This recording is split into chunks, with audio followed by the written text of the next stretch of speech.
샬롬, 반갑습니다. 이 새벽 활기찬 새벽을 열게 하신 하나님께 감사를 드립니다. 활기찬 거 맞죠? 네. 새벽에 일어날 때마다, 특히 아침 날씨가 추울 때마다 왜 이렇게 아침에 단잠이 맛있는지 모르겠지만 그럼에도 불구하고 말씀으로 깨워질 수 있는 우리 귀한 성도들이 있기에 감사합니다. 아마도 요즘 제 생각에는 이렇게 새벽을 열면 그때쯤 같이 성경을 읽겠지 했는데 우리 성도님들이 속도가 어젯밤에도 보니까 이사야를 또 벌써 읽고 계시는 분, 신명기에 들어가신 분들 좀 빠르게 지금 지나가고 있습니다. 하지만 여러분이 오늘 이 새벽을 통하여서 복습하고 그때 그 말씀이 이런 의미였구나 라는 한번 이미 읽고 지나갔지만 그래도 정돈되고 생각할 수 있는 시간이 좀 되었으면 좋겠습니다. 어제도 우리가 말씀을 볼 때 출애굽기 말씀을 레위기가 아니라 출애굽기 29장 46절의 말씀을 봤습니다. 오늘도 일단은 출애굽기 29장을 한번 펴놓겠습니다. 왜 레위기를 안 보고 자꾸만 출애굽기를 보냐 이렇게 생각이 들겠지만 어제도 우리가 레위기를 주신 이유, 아마 출애굽기 29장 46절에서 하셨던 것처럼 우리가 뭐 하기 위해서 하나님께서 우리 이스라엘 백성들을 출애굽시켰다고 했습니까? 주님이 그들과 함께 하시려고, 그러면 그들을 함께 하려고 하는 이유도 분명히 있을 거라는 생각이 들지 않습니까? 우리가 레위기를 보면서 특히 어제도 저희 아들이 묻더라고요. 아빠, 너무 신기하대. 왜 그랬더니 나병이 도대체 뭐야? 이제 처음으로 묻더라고요. 참 성경을 읽으면서 달라진 모습 중에 하나가 질문을 많이 하더라고요. 저희 아들이 이렇게 성경 보다 나병이 뭐야? 나병이 뭐야, 아빠? 그러더니 한센병. 그건 알겠다 그러더라고요. 그러니까 제가 아마 강단에서 나병보다는 요즘은 한센병으로 이제 설교를 했기 때문에 뭔지는 모르지만 한센병은 알아들은 것 같아요. 그러더니 뒷얘기가 더 재밌더라고요. 아빠, 집에 곰팡이가 생겨도 제사장에게 보여주고 이런 것까지도 이야기를 해주네? 이 말을 하더라고요. 아마도 일반적으로 레위기를 읽는 어린아이들이 그렇게 많지는 않을 거예요. 그렇지 않습니까? 그런데 이제 성경을 읽으면서 왜 곰팡이 쓰는 걸 성경에서는 뭐라고 표현하고 있느냐? 부정하다라고 할 거예요. 또 더 재밌는 건 아이를 낳았는데 뭐라고 얘기합니까? 14장에 보면 레위기. 애 낳는데 부정하대. 여러분, 애를 낳는 게 부정한 겁니까? 그러니까 우리는 부정하다 그러면 이미 머릿속에 뭔가 좋지 않게 생각을 합니다. 근데 원래 부정이라는 것은 정결의 단계에서 정결하지 못한 단계, 다시 말해서 온전치 못하다라는 의미도 함께 갖고 있는 것이 부정하다는 뜻입니다. 그러니까 애를 낳으면 내 몸이 상태가 어때요? 온전한 거예요? 온전치 못하는 거예요? 온전치 못하기 때문에 성경은 그걸 뭘로 표현하고 있냐? 부정이라는 단어를 쓰고 있는 거예요. 온전치 못하기 때문에 우리도 옛날에 우리 어머니들이 애를 낳으면 무슨 줄을 쳤습니까? 아들, 금줄을 치고 꼬추를 꼈죠. 그게 뭐냐면 다른 의미로 하면 무슨 얘기일까요? 온전치 않기 때문에 다른 사람들이 와서 부딪히면 바이러스가 옮길 수 있는 이런 부정한 상태, 온전치 못한 상태로 있다는 것을 이야기하고 있죠. 그렇게 보면 성경 안에서 특히 레위기 안에서 세 가지 단어가 좀 나옵니다. 하나는 부정하다, 하나는 정결하다, 그리고 레위기 19장 2절 어제 말씀드렸던 것처럼 너희가 거룩한 것처럼 내가 뭐하다는 거예요? 거룩하다라는 거예요. 거룩이란 단어가 세 개가 이렇게 나옵니다. 그런데 우리가 대부분 우리의 사고가 어떻게 되어 있냐면, 여러분 예배 끝나면 뭐라고 그럽니까? 저도 조심하려고 일부러 믿지 않는 세상 속으로 갑시다라고 얘기하지만 기본적으로 교회는 거룩하고 세상은 어떻게 하다라고 생각해요? 부정하다라고 생각을 해서 두 개를 구분하는 경우들이 생깁니다. 그래서 이런 것을 어떤 법이라고 얘기하냐면 이분법, 사고라고 얘기합니다. 그러니까 뭐든지 선이 있으면 악이 있고 빛이 있으면 어둠이 있고 세상이 있으면 바로 교회가 있고 세속이 있으면 하나님 나라가 있는, 이렇게 자꾸만 구분을 하게 돼 있는 것을 우리가 아는데, 이런 거를 뭐라고 그러냐면 우리가 이렇게 나누고 하는 것들 중에 두 가지로 나누는 것을 헬라적 사고방식이라고 합니다. 그러니까 헬라인들이 어떤 것들을 나눌 때 이렇게 선과 악 이런 식으로 두 가지로 나누는데 우리가 뭐 이렇게도 나누기도 하겠지만 레위기는 그렇게만 나누지를 않아요. 레위기는요, 그 가운데 시간 혹은 사람, 장소 등을 이분법이 아니라 어떻게 나누고 있느냐? 3분법으로 나눕니다. 좀 전에 말씀했던 것처럼 부정하다, 정결하다, 하나가 뭘까요? 거룩하다. 그러니까 부정과 정결과 거룩이라는 3단계로, 3개로 나누는 우리가 3분법으로 우리가 좀 생각을 해봐야 되는데, 그러면 말이 참 애매합니다. 정결하다는 말, 거룩하다는 말, 비슷한 말 같은데 달라요. 정결이라는 단어는요, 영어로 하면 클린입니다. 그냥 깨끗하다라는 느낌을 갖고 있어요. 그러면 이 정결은 뭐냐? 하나님께서 만물을 창조하실 때 그 원 상태가 정결입니다. 그러니까 하나님께서 태초에 하나님을 천지를 창조하셨죠. 그때 모든 만물은 어떤 상태가 돼 있는 거예요? 정결한 상태로 있는 거죠. 그러니까 정결이라는 건 대단하다라기보다는 가장 기본적인 상태, 우리의 상태. 하지만 불안정한 요소가 이 안에 들어있기 때문에 본질적으로는요, 연약합니다. 이게 왜냐면 그냥 가장 기본적인 상태이고 불안적인 요소가 있기 때문에 약간은 연약함이 있는데, 이 연약함은 그런데 우리가 이 이분법으로 생각하면 연약하다 그러면 이건 또 죄로 또 보기가 쉬운데, 연약함은 죄가 아니기 때문에 연약해졌다고 해서 뭐합니까? 회개하지는 않는 거예요. 그런데 불안정하기 때문에 쉽게 깨어지는 경우들이 있는 거예요. 그게 이제 정결한 상태라고 그러는데, 그렇게 되면 깨어지기 쉽다는 게 뭐냐면, 여러분 쟁반 위에 판 위에 구르는 물병이 있으면 이거를 세우려고 그러면 어떡할까요? 굉장히 조심조심 다뤄야 되겠죠. 이쪽으로 하면 살짝 이쪽 굴러버리고, 저쪽으로 하면 굉장히 저쪽으로 굴러버리죠.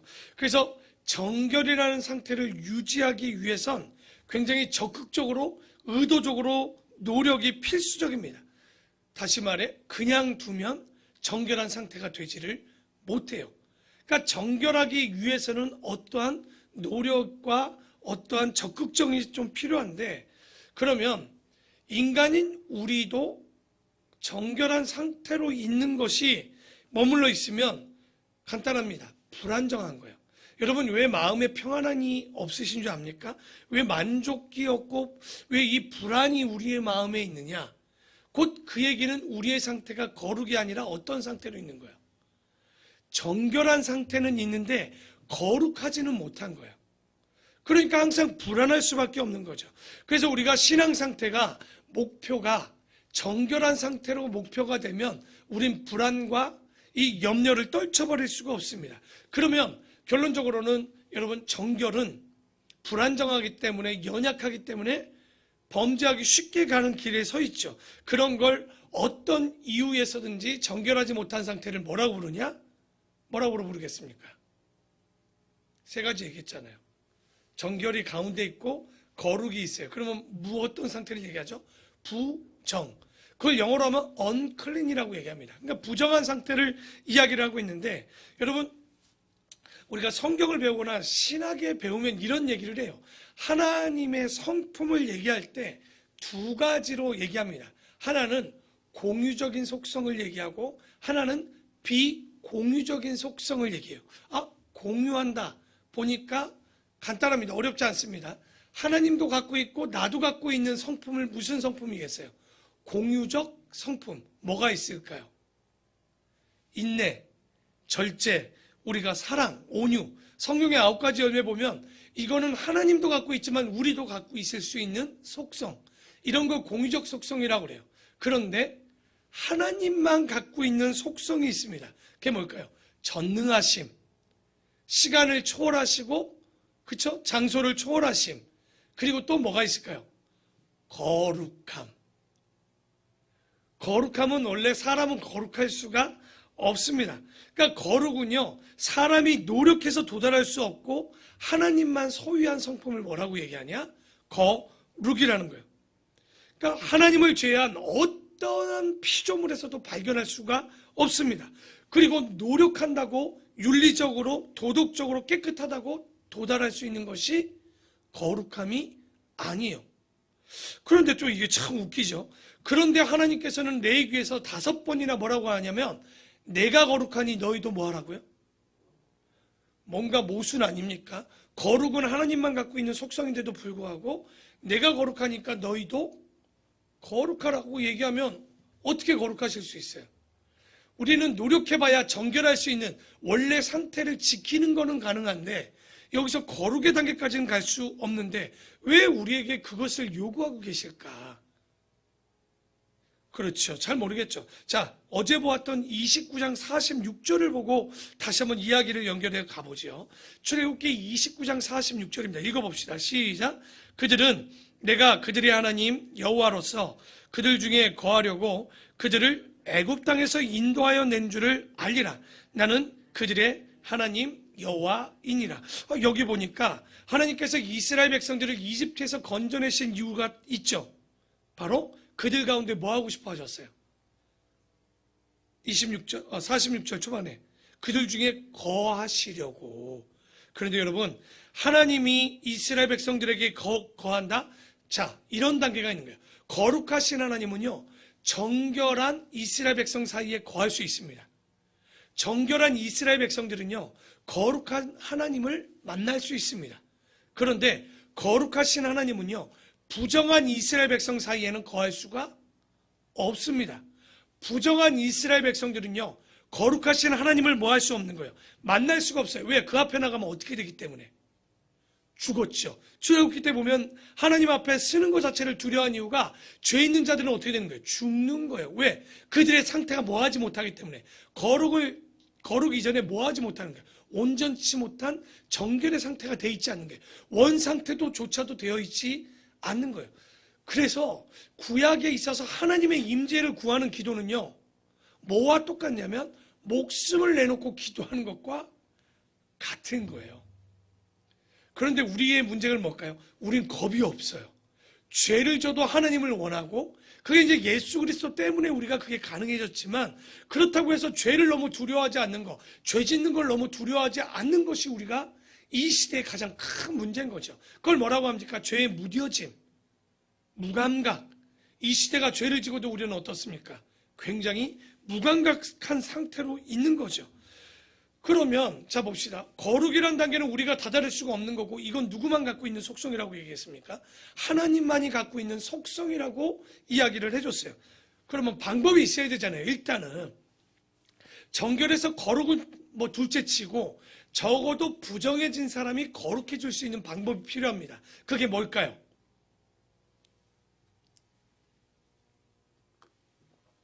힌트를 드립니다. 레위기에 보면 1장부터 7장까지 가장 많이 나온 게 뭐죠?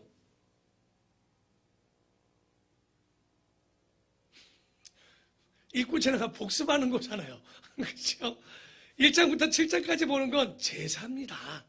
다 제사 얘기하고 있잖아요.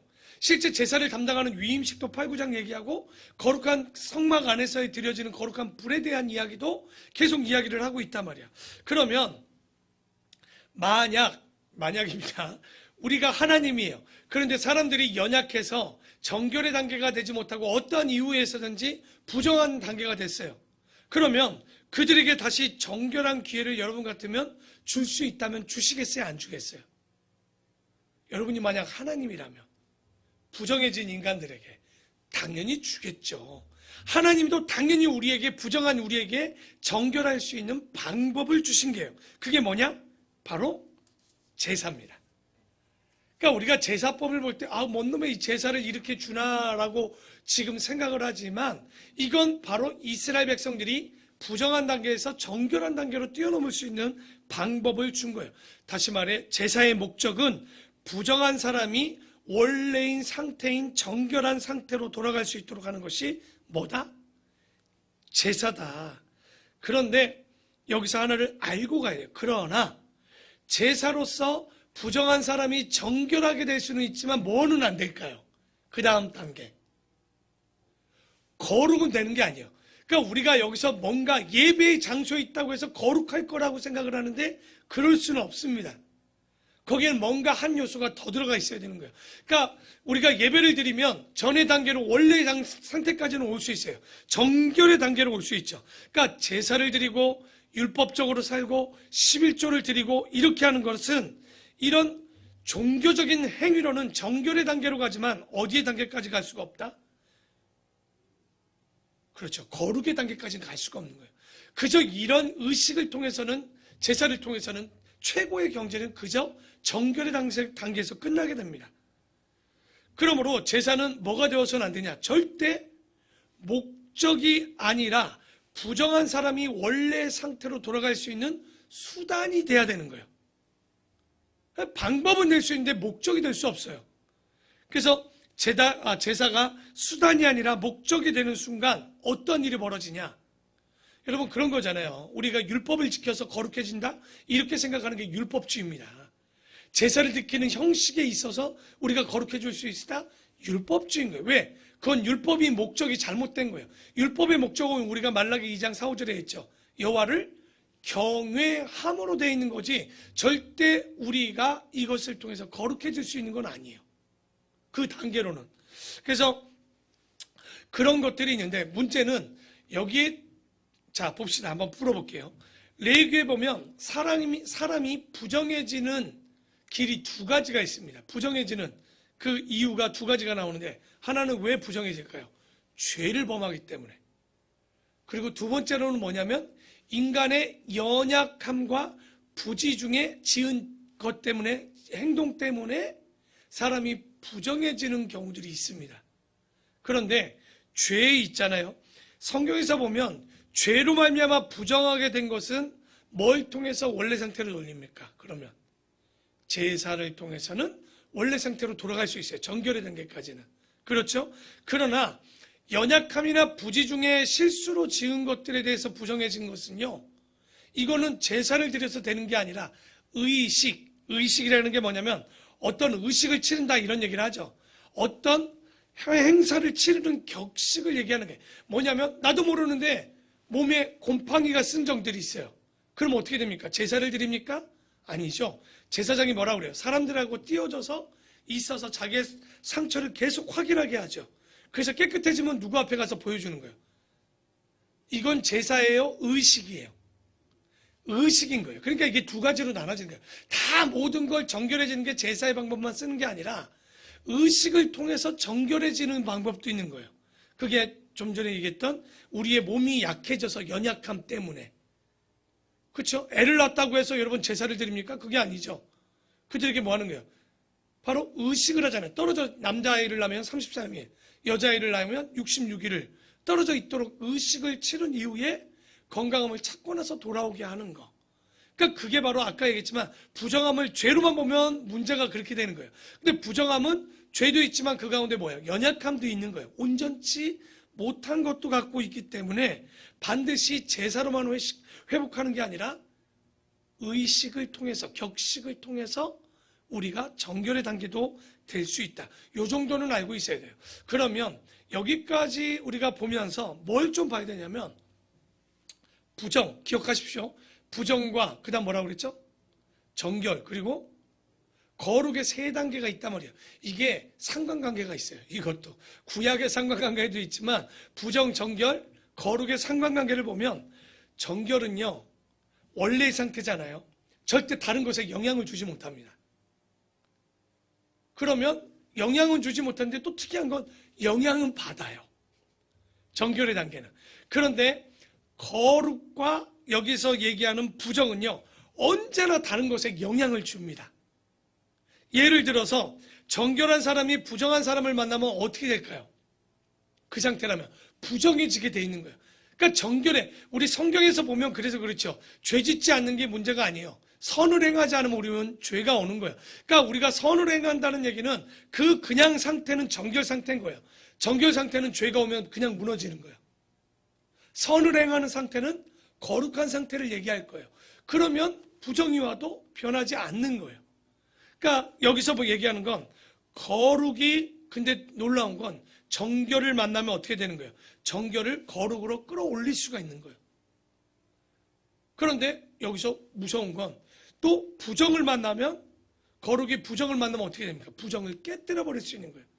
그러나 우리가 정결 상태로만 있으면 이 정결한 자도 부정해질 수밖에 없는 그래서 우리는 이 상태로만 있으면 안 되는 거예요. 요즘 한국교회가 좀 시끄럽지 않습니까? 이유가 뭡니까? 자, 물어볼게요. 한국교회는 지금 부정과 정결과 거룩과 어느 단계에 있는 것 같습니까? 부정한 단계. 그렇죠. 아우, 심각하네요. 또 그러면 가슴이 아프다. 그래도 정결한 단계는 될 줄 알았는데 그 상태가 아니죠. 아무리 봐도 정결하지 않은 것 같아요. 그러니까 정결함은요, 잘 보십시오. 한국교회가, 한국 기독교인들이나 세상이 왜 변하지 않냐? 아마 기독교가 정결 상태여도 한국 기독교회는 뭐 하지 않아요? 변하지 않아요. 정결의 그 특징이 뭡니까? 영향을 줄 수 있다, 없다? 정결의 상태는 영향을 줄 수가 없습니다. 정결의 목표를 두고 살았다면 한국교회가 절대 한국교회의 이 불안정한 상태를 어떻게 변화시킬 수가 없는 거예요. 그러니까 그나마 뭐 적극적으로 뭘 노력하면 현 상태를 유지하는 할 수 있지만 거룩의 단계는 갈 수가 없지요.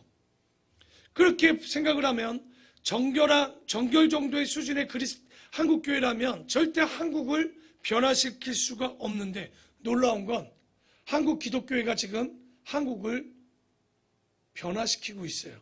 어떻게? 보니 긍정적인 상황으로는 변화를 못 시키지만 아까 얘기했죠.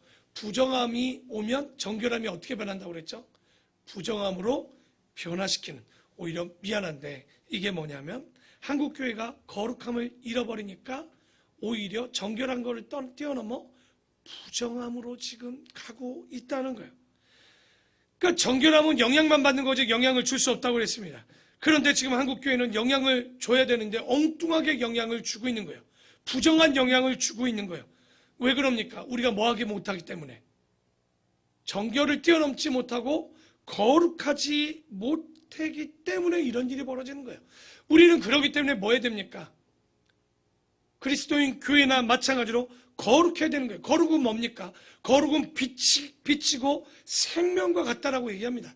여러분, 어둠은요 절대 뭘 못 이기냐면 빛을 이길 수가 없습니다. 그 이유가 있어요. 어둠의 속도는요, 빛이 오면 빛보다 더 빨리 사라지는 거예요. 빛이 오는 순간 어둠은 더 빨리 사라지는 거예요. 그런데 문제는 뭐냐면 우리가 어둠이 오는 걸 두려워하는 것이 아니라 빛이 없는 걸 두려워해야 되는 거예요. 어둠이 오는 걸 두려워할 필요가 전혀 없는 거예요, 우리는. 그런데 문제는 뭐냐? 우리 가운데 뭐가 없는 거예요, 지금? 빛이 없는 거예요. 교회가 거룩하기만 한다면, 그 온전함만 회복한다면, 여러분, 세상은 변화될 것입니다. 그런데 지금 세상이 교회를 변화시키고 있는 것, 오히려 교회가 세상을 변화시켜야 되는데, 교회가 돈, 쥐, 학벌, 어떤 것이 없어도요, 거룩을 잃어버렸기 때문에 이 문제보다 더 큰 심각성을 갖고 있는 거예요. 여러분, 거룩은 또 뭐라고 합니까? 빛 말고도 생명이죠. 생명이 없는 사망은 뭡니까? 생명이 없을 때 사망이라고 얘기하겠죠. 죽음은 절대로 생명을 근데 이기지 못합니다. 죽음은요, 눈 깜짝할 사이에 오는 거예요. 그거만 지나면 끝나는 거예요, 우리는. 그 괴로움도. 그러나 우리가 진짜 이 상태에서 알아야 되는 것은 정결과 거룩의 그 단계를 가기 전에 먼저 죄에 대한 두려움을 알아야 돼요. 우리 죄를 지을 때 우리가 왜 이 죄를 통해서 정결해질 수 없음을 깨달아야지만 우리가 교회가 정결해지고 거룩함으로 변화시킬 수 있는 방향까지 갈 수가 있게 되는 것입니다. 그러면 아까 제가 서두에 물어봤습니다. 부정과 정결과 거룩의 단계 가운데 어떻게 하면 거룩할 수 있을까? 이게 중요하잖아요. 정결의 단계는 우리가 노력을 해서 어느 단계는 맞추겠지만 어떻게 하면 거룩하게 할 수 있을까요? 레위기 19장 2절에 뭐라고 합니까?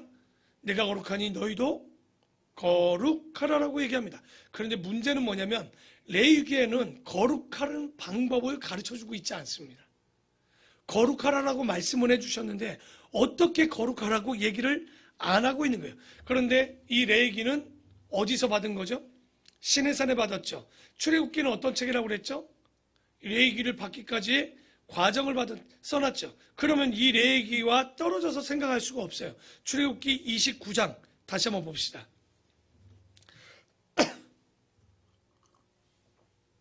43절을 한번 읽어보겠습니다. 시작. 내가 거기서 이스라엘 자손을 만나리니 내 영광으로 말미암아 뭐가 거룩하게 된다라고 나옵니까? 회막이 거룩해진대요. 여러분 성경에 보면서 아무도 질문 안 하대요. 회막은 뭐고 장막은 뭐고 증거막은 뭐예요? 레위기 출애굽기 보면 뭐 어쩔 때는 회막이라고 그랬다가 어쩔 땐 증거막이라고 그랬다가 어쩔 땐 장막이라는 이야기를 갖고 있습니다. 똑같습니다. 같은 이름이에요. 증거막, 장막, 회막, 성막, 회막 이거 다 똑같은 얘기입니다. 그런데 약간 의미가 달라요. 회막은 어떤 의미를 갖고 있냐면 영어로 하면 텐트 오브 미팅입니다. 뭐요? 만남의 텐트예요. 만남의 장소예요. 그게 뭐라고 할 때 쓰이냐? 회막을 이야기합니다.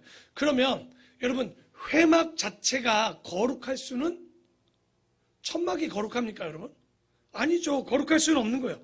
왜냐면 이 천막은요 어디서든지 구할 수 있는 천을 가지고 만남의 텐트를 만든 거기 때문에 이것이 거룩할 수는 없어요. 그런데 이 텐트가 어느 한 순간 갑자기 거룩한 성막으로 바뀝니다. 그게 43절에 나왔어요. 다시 한번 읽어보면 알아요. 내가 거기서 이스라엘 자손을 만나리니 내 영광으로 말미암아 회막이 어떻게 됐다고요? 그러면 방법이 나왔어요. 어떤 걸로 말미암아 지금 거룩하게 됐다고 합니까? 하나님의 영광으로 말미암아라는 말을 쓰고 있죠. 그러면 그 영광은 언제 임합니까? 하나님이 그 자리에 임재하실 때, 그 자리에 거하실 때 그냥 일반적인 텐트가 뭐로 바뀌는 거예요? 성막으로 바뀌는 거예요. 증거막으로 바뀌게 되는 거죠. 그러니까 하나님의 임재로 말미암아 그 텐트가 거룩해진다는 거예요. 다시 말해서 성경을 암송한다고 성경을 읽는다고 예배로 거룩해질 수 있다? 그럴 수가 없는 거예요. 어떠한 종교적 행위로는 사람이 거룩해질 수가 없습니다. 그러면 거룩함은 어떻게 하지만 우리에게 올 수 있느냐? 바로 하나님의 임재가 우리 가운데 하나님이 우리 안에 거했을 때만이 우리가 거룩해질 수 있는 거예요.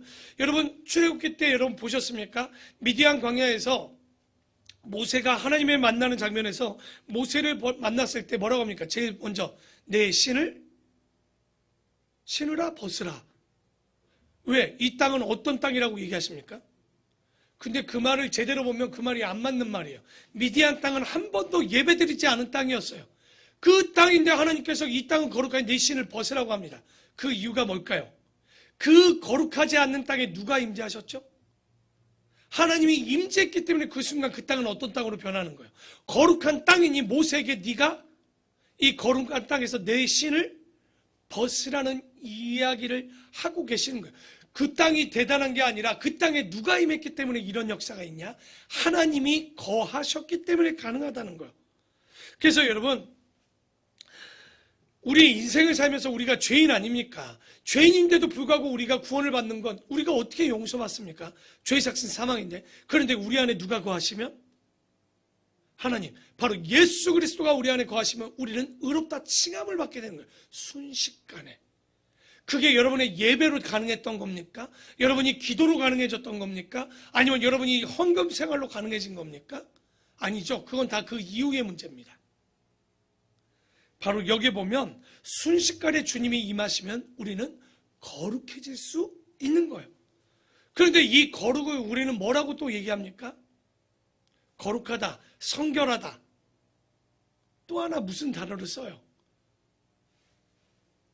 구별되다라는 말을 씁니다. 거룩하다는 말은 구별하다는 말이에요. 그러니까 이스라엘 백성들이 거룩하다라고 이유가 뭐냐? 그거는 다른 이방 족속들과 구별되었기 때문에 그래요. 33장 16절 한번 볼게요. 33장 16절을 보면 다 같이 한번 읽어봅시다. 시작. 나와 주의 백성이 주의 목전에 은총 입은 줄을 무엇으로 알리까? 주께서 우리와 함께 행하심으로 나와 주의 백성을 천하 만민 중에 뭐 하셨다고요? 구별해 주셨다라고 이야기를 하고 있죠. 그러니까 그들 손에 얼마나 많은 돈이 있느냐가 아니라 하나님이 함께 해 주셔야지만 우리가 뭐 할 수 있는 거예요? 구별되어질 수 있는 거예요. 그러니까 첫째는 우리가 거룩해질 수 있는 건 하나님이 함께 하셔야 되는 거예요. 그게 어떻게 보면 처음이자 마지막, 오직 하나님의 임재만이 우리를 뭐 해줄 수 있다? 거룩하게 해질 수 있다는 거예요. 그러면 재밌습니다. 지금 우리 교회가 거룩한 곳일까요? 세속적인 곳일까요? 여기가 여러분이 예배드리는 이 장소가 거룩한 곳입니까?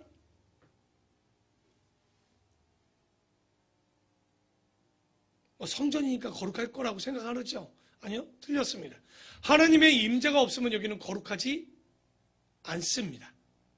교회가 아무리 이뻐도 거룩하지 않는 거예요. 그러니까 어떤 장소가 중요한 게 아니에요. 우리 가정이 거룩한가 세속적인가, 우리의 학교가 거룩한가 세속적인가, 우리의 직장이 거룩한가 세속적인가는 알고 보면 다 똑같은 거예요.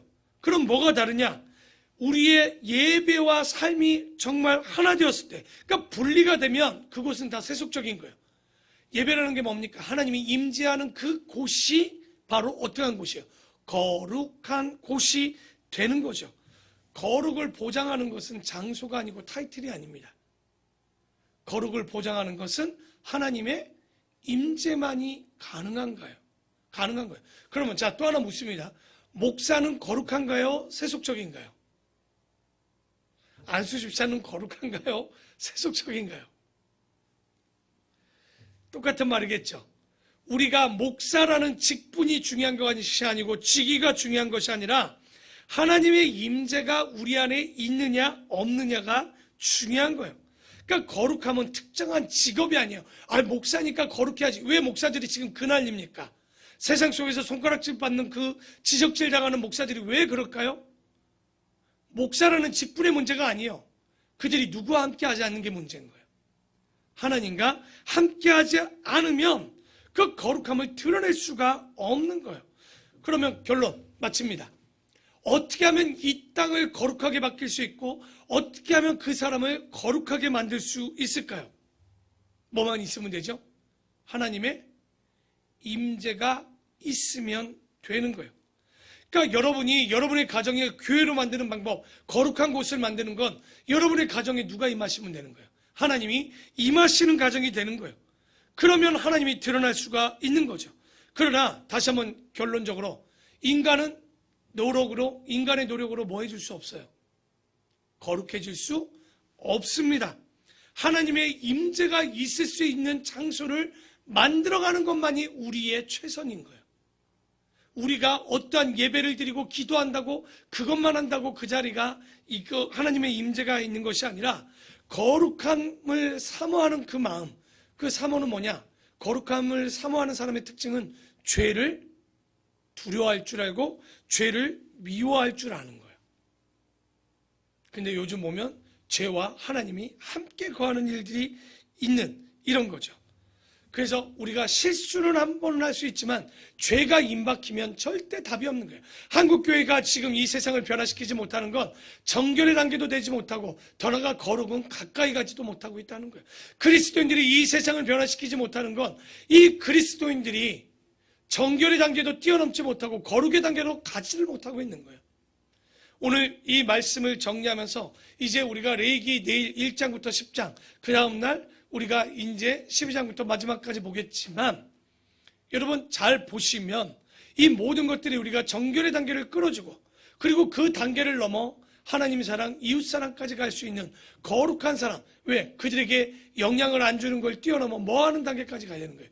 영향을 줄 수 있는 거룩의 단계를 갈 수 있는. 그래서 여러분 이 단계만 잘 기억해도 헷갈림이 많이 왜 한국 기독교회가 교회가 왜 영향력을 주지 못하고 있는가? 그것은 스스로 정결의 단계까지는 되지만 뭐의 단계까지 이루지 못했기 때문에 거룩의 단계를 이루지 못했고, 그러면 그 거룩의 단계를 이용할 수 있는 건 누가? 하나님이 누구에게? 우리에게 임재했을 때만이, 거하실 때만이 가능했음을 깨닫는, 오늘 시간을 많이 내어서 우리가 세 가지를 보았는데 이 단계를 잘 기억하시면 제사는 나를 부정의 단계에서 정결의 단계로 끌어주는 정도 받게 될 수 없음을 알게 되시겠죠. 우리가 이 말씀을 기억하고 기도하기로는 한국 그리스도인들이, 아름다운 본교인들이 정결의 단계를 뛰어넘어 하나님이 함께 하시는 그 하나님의 임재의 영향력을 받고 거룩함을 나타내고 구별되이 사는 우리 모든 성도, 모든 가정, 모든 우리 그리스도인들이 되기를 축원합니다. 기도하겠습니다.